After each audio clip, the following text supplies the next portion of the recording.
Selamat sore saudara-saudara sekalian. Saya Ricardo Nugroho Jaya dengan NIM 23019363334 dan rekan saya Antoni Sriki dengan NIM 23019366694 dari Teknik Informatika Universitas Bina Nusantara akan mempresentasikan materi mengenai aritmatika sosial. Materi ini berkaitan dengan siswa-siswi SMP kelas 7 semester 2. Nah, berikut ini merupakan gambar untuk memenuhi kebutuhan yang beragam dalam kehidupan manusia. Pastinya manusia membutuhkan barang dan jasa. Produsen memproduksi barang untuk dijual dan konsumen membeli barang untuk memenuhi kebutuhannya. Sehingga terjadi proses jual beli. Nah, kegiatan ini jual beli akan berkaitan langsung dengan perhitungan dalam penyelesaian yang membutuhkan matematika. Adapun learning outcome yang akan kita pelajarin yaitu yang pertama untung dan persentase untung, yang kedua harga pembelian dan harga penjualan, yang ketiga yaitu rugi dan persentase rugi, yang keempat yaitu bruto, tara, dan neto, yang kelima yaitu raba atau diskon, yang keenam yaitu bunga tabungan, dan yang terakhir adalah pajak. Saya akan menjelaskan terlebih dahulu yaitu untung dan persentase untung. Penjual dikatakan mengalami untung apabila harga penjualan lebih tinggi daripada harga pembelian atau harga modal. Untuk mencari untung dapat digunakan rumus dengan cara harga penjualan kurang harga pembelian atau harga modal. Untuk persentase untung, untung dibagi harga pembelian atau modal dikali 100%. Sebagai contoh soal berikut ini, seorang menjual membeli satu bungkus minuman manis yang berisi 20 saset dengan harga Rp40.000. Lalu, penjual menjual semua per sasetnya dengan harga Rp2.500 per saset. Berapakah harga pembelian dan harga penjualan? Serta tentukan apakah penjual tersebut untung atau rugi dengan persentase untung atau ruginya. Diketahui harga pembelian sebesar Rp40.000, harga penjualan 2.500 kali 20 sehingga dapatkan 50.000. Kemudian untung atau rugi dapatkan dari harga penjualan kurang harga pembelian 50.000 dikurang 40.000 yaitu 10.000. Sedangkan persentase untung atau ruginya yaitu untung atau rugi kali pembelian bagi pembelian kali 100%. 10.000 dibagi 40.000 kali 100% yaitu dapatkan 25% sehingga untung. Yang kedua yaitu rugi dan persentase rugi. Penjual dapat dikatakan mengalami rugi apabila harga penjualan lebih rendah daripada harga pembelian atau harga modal. Rugi sama dengan harga pembelian dalam kurung modal dikurang harga penjualan. Persentase rugi yaitu rugi dibagi harga pembelian dikali 100%. Sebagai contoh, Richard membeli 60 balon dengan harga 100.000 yang terdiri dari 30 balon A dan 30 balon B untuk dijual. Karena ada beberapa balon yang meletus, maka Richard hanya dapat menjual 28 balon A dengan harga 1.500 dan 22 balon B dengan harga 2.500. Karena ada beberapa balon yang meletus, apakah Richard jadi rugi? Apabila rugi, sebutkan persentase kerugiannya. Harga penjualan yaitu dapatkan harga pembelian dikurangi 28 kali 1.500 yaitu balon A, sedangkan kemudian tambah dengan 22 kali 2.500 untuk balon B. 100.000 dikurangi 42.000 tambah 55.000 sehingga 100.000 dikurangi 97.000 sama dengan Rp3.000. Untuk persentase ruginya yaitu rugi dibagi harga pembelian kali 100% yaitu 3.000 bagi 100.000 kali 100% sama dengan 3%. Dari rumus perhitungan kerugian didapatkan. Memang terdapat rugi sebesar 3.000 atau persentase ruginya yaitu sebesar 3%. Materi selanjutnya yaitu harga pembelian dan harga penjualan. Harga penjualan sama dengan harga pembelian tambah untung. Harga penjualan juga dapat digunakan rumus harga pembelian dikurangi rugi. Sedangkan harga pembelian yaitu harga penjualan kurangi untung Dan harga pembelian sama dengan harga penjualan tambah harga rugi. Untung sama dengan persentase untung dikali harga pembelian. Kemudian rugi yaitu persentase rugi dikali harga pembelian atau modal. Harga penjualan sama dengan harga pembelian tambah persentase untung dikali harga pembelian. Ingat, prioritaskan perkalian terlebih dahulu. Kemudian harga penjualan sama dengan harga pembelian dikurangi persentase rugi dikali harga pembelian. Yang kedua yaitu harga pembelian sama dengan harga penjualan dikurangi persentase untung dikali harga pembelian. Harga pembelian sama dengan harga penjualan tambah persentase rugi dikali harga pembelian. Sebagai contoh, Ricardo membeli 50 balon untuk dijual dengan harga Rp60.000. Setelah dilakukan pengecekan hasil, ternyata didapatkan rugi sebesar 5%. Tentukan dari informasi yang dapat, berapakah harga penjualan dari balon-balon tersebut.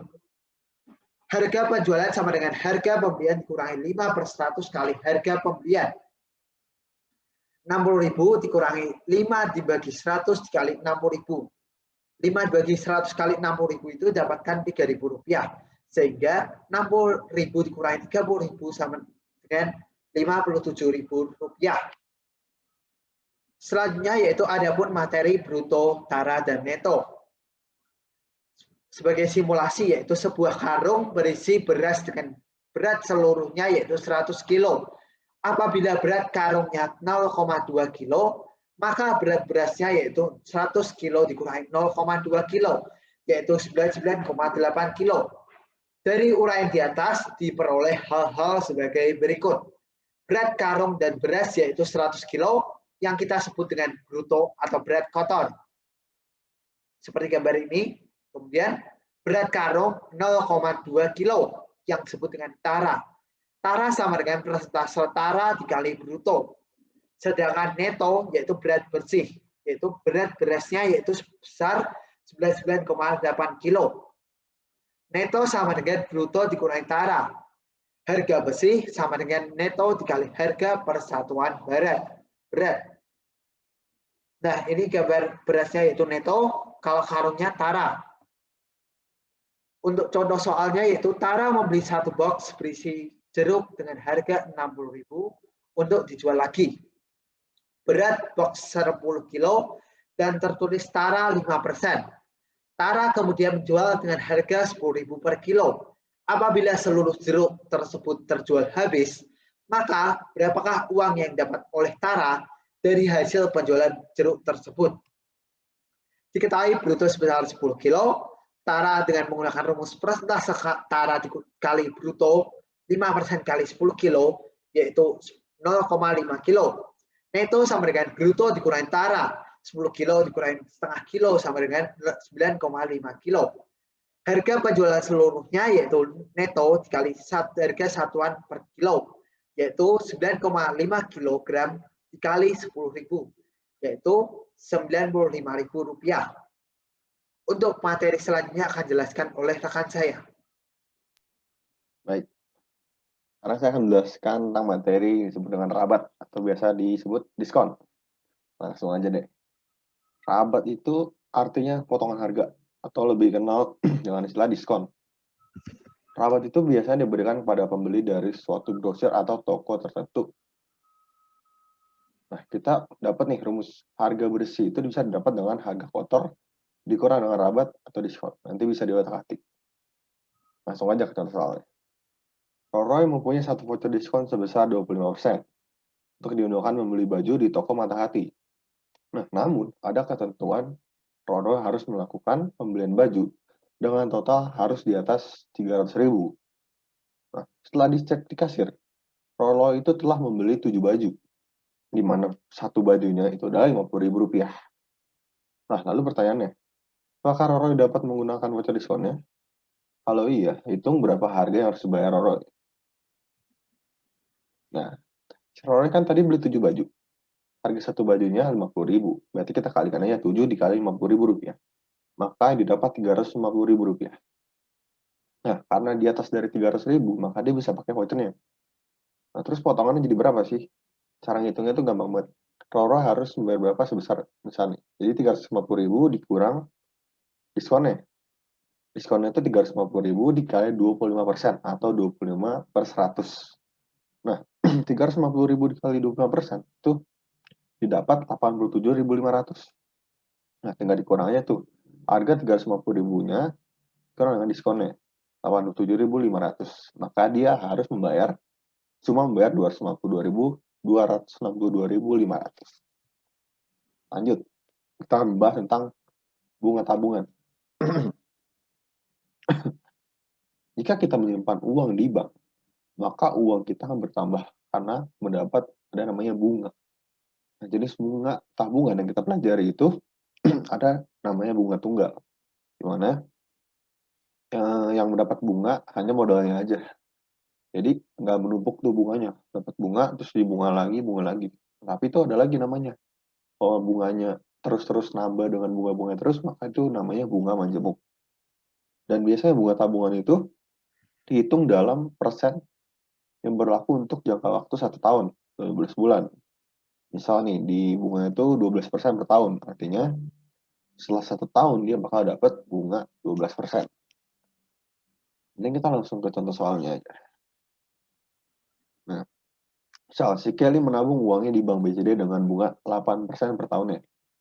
Nah, setelah dicek, Kelly sudah menabung sejak 15 bulan yang lalu. Dan dia tuh mutusin untuk narik uangnya. Beserta dengan bunga-bunganya ya. Nah, didapat 11 juta rupiah. Pertanyaannya, berapa modal awal Kelly untuk menabung? Nah, sama sini kita misalin aja, modal awal itu sebagai MA. Dan bulan atau waktunya itu M. 15 bulan itu setara dengan 1,25 tahun atau 1/4 tahun lah. 5/4 tahun jadinya.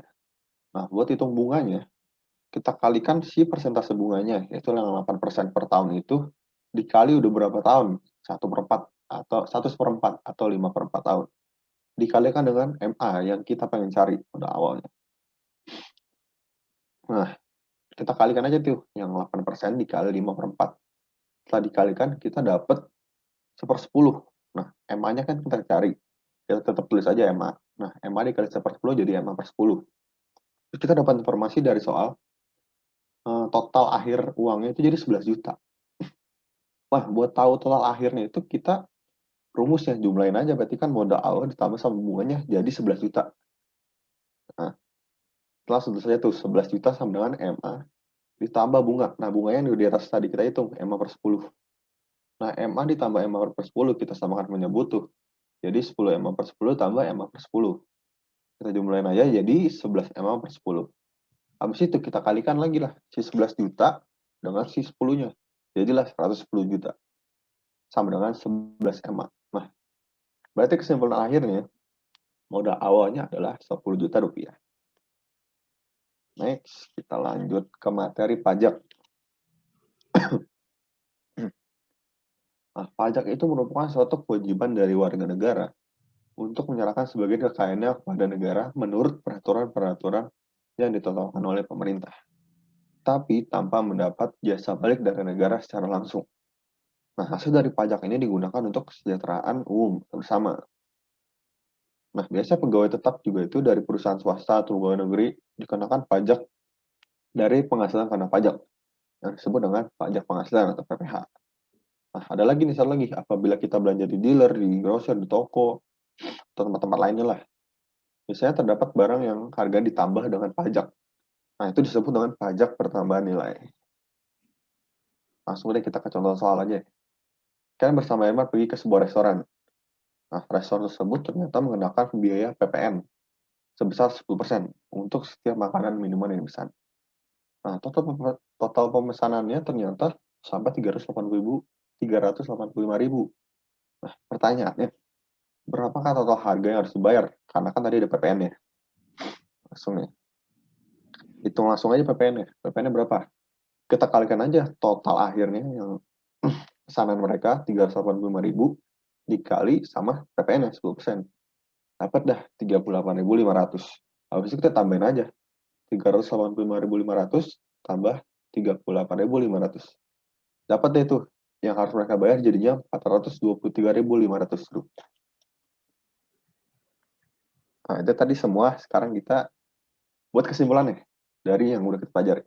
Yang pertama, penjual itu dikatakan mengalami untung jika harga penjualan lebih tinggi daripada harga pembeliannya. Yang kedua nih, kita dapat juga bahwa penjual dikatakan mengalami rugi jika harga penjualan lebih rendah daripada harga pembeliannya, modal. Yang ketiga nih, untuk menentukan untung atau rugi dapat dihitung menggunakan rumus di bawah ini. Di mana untung itu bisa kita dapat dengan persentase untung dikali dengan harga pembelian atau modal. Dan juga yang dua, rugi. Persentase rugi bisa didapat dengan persentase rugi dikali harga pembelian atau modal. Yang keempat, bruto itu adalah berat kotor, yaitu berat suatu barang besar dengan tempatnya. Kayak tadi, beras sama karungnya. Sedangkan neto itu berat bersih, yaitu berat satu barang setelah dikurangi dengan tempatnya. Berarti beras saja tuh. Nah, kalau tara, itu potongan berat. Itu berat tempat suatu barang. Ya, cuma berat karungnya aja berarti.